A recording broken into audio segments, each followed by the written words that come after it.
Parece no haber una alternativa al capitalismo. La gente les echa un vistazo a Stalin y Mao y piensa que la alternativa no funciona. Creo que lo más emocionante de Marx es su idea de que la liberación social necesita un actor que solo pueda liberarse si tiene una perspectiva de liberación para todas las personas.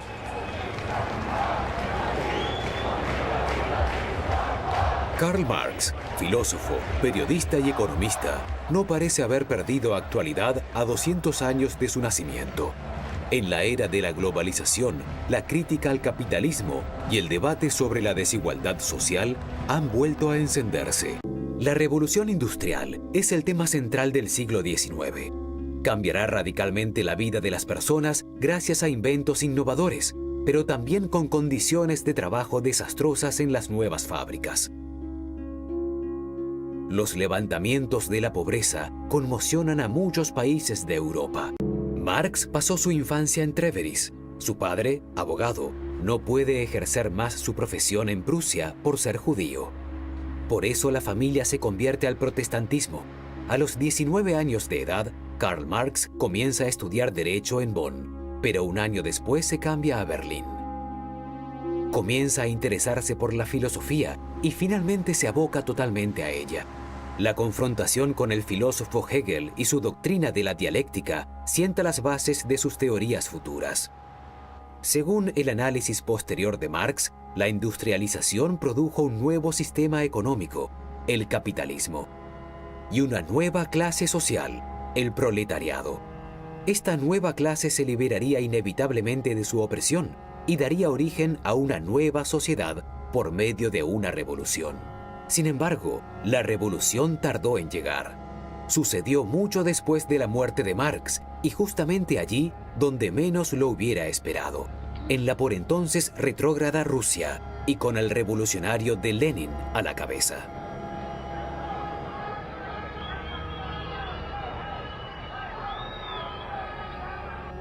Lenin estaba organizado desde hacía décadas en un grupo de políticos de izquierda, la Segunda Internacional. Todos creían que si les informaba a los trabajadores cuál sería su destino real, estos se negarían a ir a la guerra para combatirse mutuamente y en cambio se unirían como proletarios de todos los países para hacer la revolución mundial. Eso no sucedió. Muchos socialistas experimentaron la desilusión de sus vidas, Lenin incluido.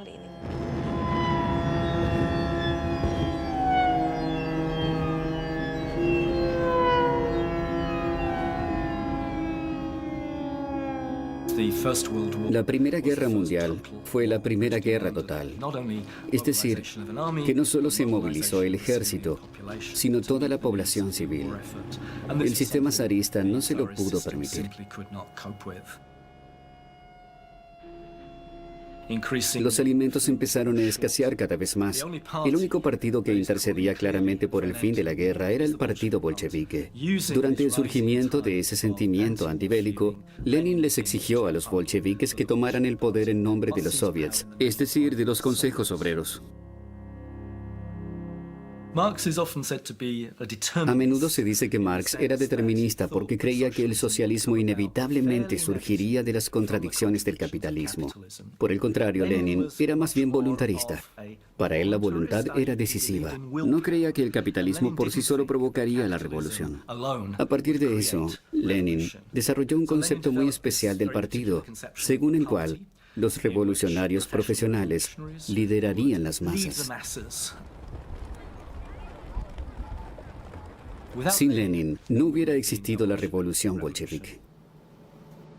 La revolución enseguida logró un gran carisma, tanto por el aspecto terrible como por la idea y la inspiración.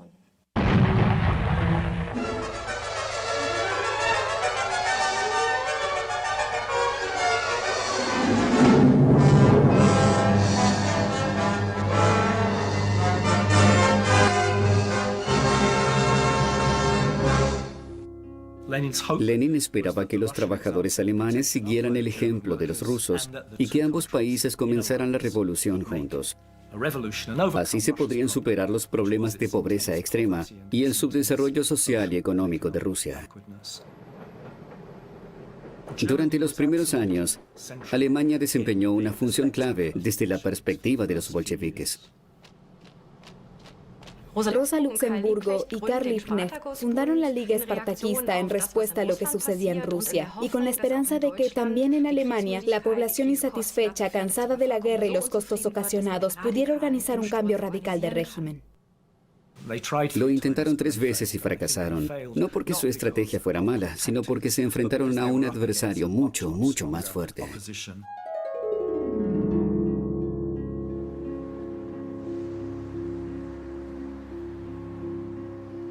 Durante su época de estudiante en Berlín, Karl Marx se forja entre sus compañeros una reputación de joven filósofo crítico. Lo consideran de izquierda, lo que lo pone en la mira de la policía secreta prusiana. Después de graduarse con un doctorado, se le niega una carrera académica por su modo de pensar. Entonces, a principios de 1842, lo contrata la Gaceta Renana, el periódico opositor de Colonia. Marx usa el periódico para informar sobre la miseria desesperada de la clase trabajadora. Muchos de sus textos se censuran, pero en su breve carrera como cronista, Marx promueve enormemente el periodismo político. A principios de 1843, la censura prusiana prohíbe por completo la Gaceta Renana. Karl Marx va a París tras un ofrecimiento. Ese año se casa con su novia de la infancia, Jenny von Westphalen. A mediados del siglo XIX, París era un imán para los espíritus libres. Aquí se discuten ideas y temas comunistas, como la abolición de la propiedad privada. En París, Marx conoce mejor al filósofo y revolucionario Friedrich Engels. Sus reseñas sobre la miseria de la clase obrera de Inglaterra lo impresionan profundamente. Se aleja del periodismo y en su lugar se dedica a la economía política. Por primera vez en este período, escribe sobre la lucha de clases y la autoliberación del proletariado.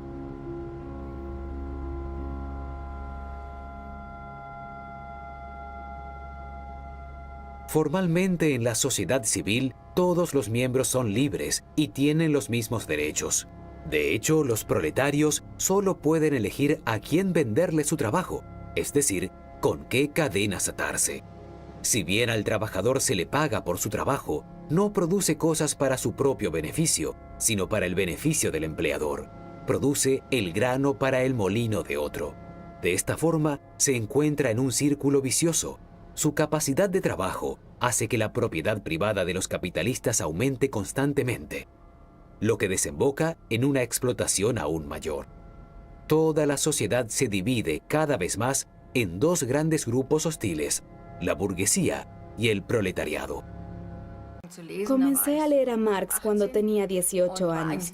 En realidad, llegué a Marx porque me aboqué mucho a Goethe y Hegel y de la filosofía clásica. Pasé a Marx a modo de continuación, de ampliación, porque Marx es en cierta forma hijo de la filosofía alemana clásica.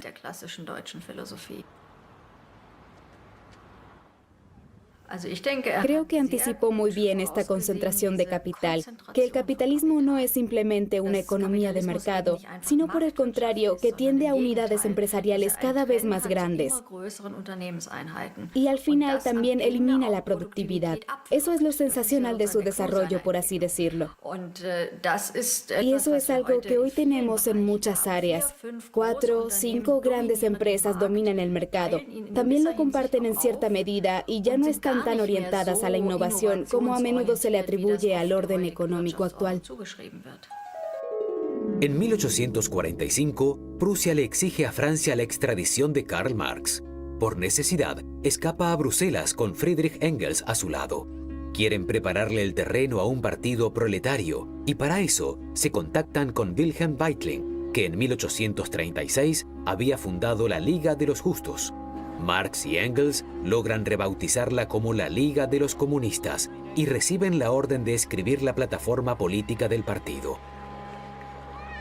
En el año revolucionario de 1848 se publica el Manifiesto Comunista.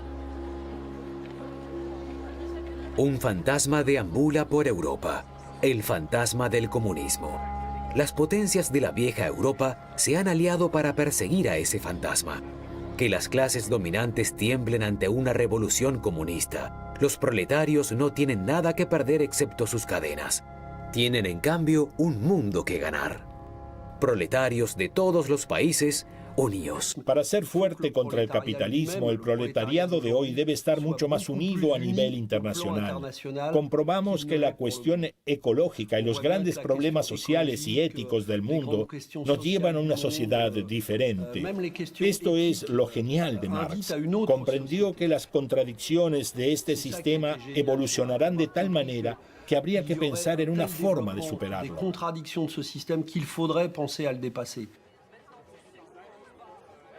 Creo que el Partido Comunista de Francia fue muy fuerte después de la guerra porque en los años 30 desempeñó un papel importante en la lucha contra el fascismo de Europa.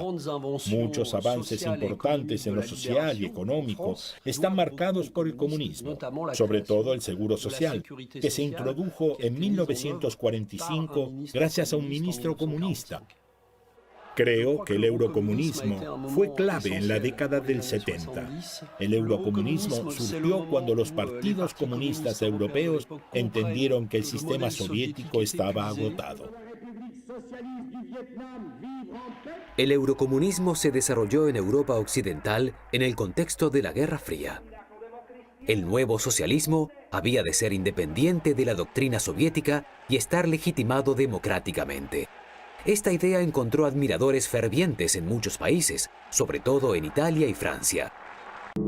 En el año de la publicación del Manifiesto Comunista, a Marx lo expulsan de Bruselas y regresa a Alemania, donde lo juzgan por incitar la rebelión. Sale absuelto, pero tiene que abandonar el país. La familia se exilia en Londres. En ese momento, Londres es un receptáculo para refugiados de todo el mundo. Marx y su familia viven en la pobreza absoluta. En la miseria del barrio de inmigrantes, 3 de los 6 hijos del matrimonio mueren por enfermedades. La tabla de salvación siempre es Friedrich Engels. Gracias a una herencia, la familia puede mudarse a una vivienda burguesa. A partir de entonces, Marx pasa la mayor parte de su tiempo en la sala de lectura del Museo Británico y trabaja en su obra principal, que se publica en 1867, El Capital. Marx se lo presenta a su editor con las palabras: «No creo que nadie haya escrito tanto sobre el dinero teniendo tan poco». Escribí mi libro City Boy como una advertencia para no convertirse en un banquero como hice yo, y recibí miles de correos electrónicos, también de Alemania, de parte de jóvenes que me preguntaban: ¿puedes conseguirme trabajo en un banco? Piensan, ¿qué importa si engaño a la sociedad si al hacerlo gano tanto dinero? Lo que sucedió en el sistema bancario no fue irracional. Los chicos que desarrollaron esos productos financieros que después estallaron en nuestras narices actuaron de manera muy racional, porque antes del colapso recibieron una bonificación año tras año. Todos consideran que las ideas de Karl Marx han sido desvirtuadas y el capitalismo ha ganado. Sin embargo, Marx tiene muchas cosas interesantes para decir sobre nuestro sistema actual, sobre la alineación que causa y que puede provocar su propia destrucción. Pero tal vez cometió el gran error de creer que un trabajador se solidariza automáticamente con todos los que, como él, padecen la explotación capitalista y por lo tanto habrá una revolución global. En realidad, hay tantas otras cosas que pueden dividir a las personas: el origen, la religión, o el equipo de fútbol, la ciudad o el país de donde eres. Nada reemplazará el capitalismo en el corto plazo. Todos estamos atrapados. El capitalismo trajo consigo nuevas alegrías, pero también mucho sufrimiento, pobreza y desesperación como nunca antes. En todo el mundo, el proletariado no ha disminuido, sino que ha aumentado. El problema de Occidente es que los trabajos que se reubicaron han dejado una parte de Europa luchando desesperadamente contra la inseguridad, el desempleo y la falta de perspectivas. Es un problema de distribución. Ese siempre fue el problema del capitalismo. Crea riqueza extrema y al mismo tiempo nuevas formas de miseria. En las sociedades capitalistas liberales hay un contraste muy interesante.